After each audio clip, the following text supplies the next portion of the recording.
Right, here we are for yet another episode of Fours and Sixers. This is Gomesh for the New Indian Express. We are in Dharamsala, and as you could see, it could not have been any more beautiful. The backdrop here, uh, where India beat New Zealand by 4 wickets in their fifth game of the tournament to move to the top of the table last night on Sunday. It was an incredible match, packed atmosphere. It had a lot that we are going to break down in this episode. So, without any further ado, let's get started. This match, the match between India and New Zealand at the HPCA Stadium here in Dharamsala, is all what it was hyped up to be. The contest between the two top teams in the table had all the drama and it was a thrilling finish. It had a fifer. It had a splendid century from Daryl Mitchell, and Virat Kohli almost equaled Sachin Tendulkar's record of 49 ODI hundreds. India won the toss and opted to field first, and they took two early wickets. Shami, who was brought back in place of Shardul Thakur, took the first wicket for him in the first very ball as he dismissed Will Young. And it was a statement of sorts from Mohammed Shami because he has been one of the best bowlers for India across formats, and he has the best strike rate for an Indian fast bowler in ODI cricket with more than 100 wickets. Second best in the world overall among fast bowlers. Only Mitchell Stark has a marginally better ODI strike rate than Shami, and once again he showed why he is a world class bowler. He made early inroads and he kept coming back to peg away with wickets. Even when Daryl Mitchell and Rachin Ravindra was scoring that partnership to revive the New Zealand innings, it was Shami who was constantly asking the questions, and he was the one who even broke the partnership. And later in the stages, he cleaned up the tail, finished with 5 wickets, his second fifer in the ODI World Cup. Remember, he took one against England in the 2019 World Cup 4 years ago, and in doing so, he became the first Indian to take two ODI World Cup 5 wickets as well. But it was not a very easy innings for the Indian bowlers. They had only five bowling options because Surya Kumar Yadav had come in place of Hardik Pandya, which means all five bowlers had to bowl their full quota of overs. And Daryl Mitchell played one of the best ODI innings in his career. He along with Ravindra, after reviving the innings, Rachin took the attack to the India's best spinner Kuldeep Yadav. He hit the wrist spinner out of the attack almost and scored a splendid 100.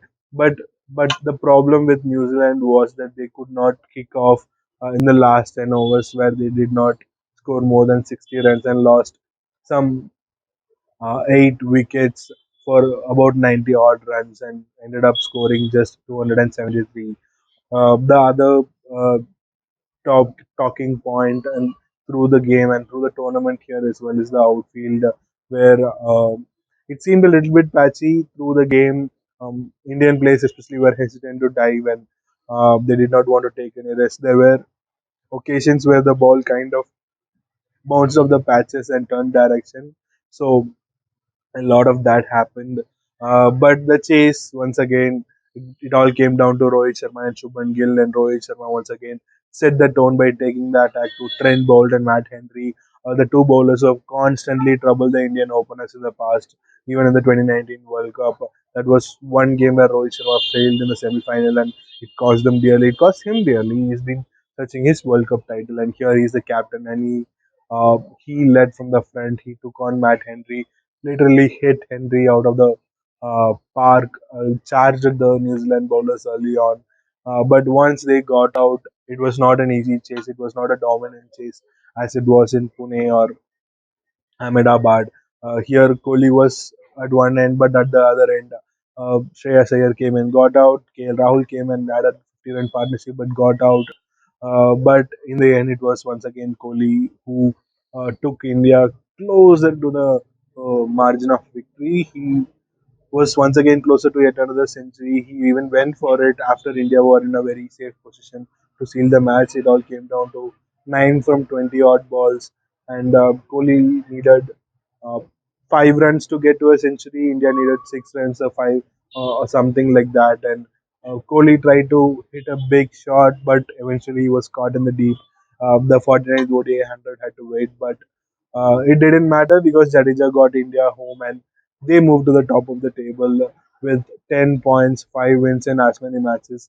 Looking like a side that is invincible in these conditions in this tournament, even without Hardik Pandya. There is one thing that happened during the chase, though, where during the eighth over, the fog kind of hogged over the ground, uh, obstructing the view for the players. There was so much mist and fog that it seemed like the ground has been engulfed with clouds and fog. What also did not help was that this the floodlights in the stadium, because of the altitude, is at a lower height, so the haze was uh, going into the mist, and that made it difficult for the players as well. There was a brief pause.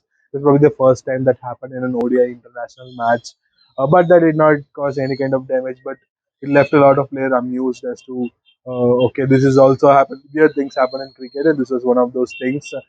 Players were amused as well about it, but in the end, it was a high octane clash that lived up to the expectation. India at the top, New Zealand second. India will play England next. They have a week break. They are staying back in Dharamsala for a couple of days before traveling to Lucknow for their next game, which is next Sunday, where uh, Swarup Swaminathan will be there with all the details before and after the match. But for now, for this leg of the World Cup, this is Gomesh signing off for one last time in the league stage. Thank you so much for watching.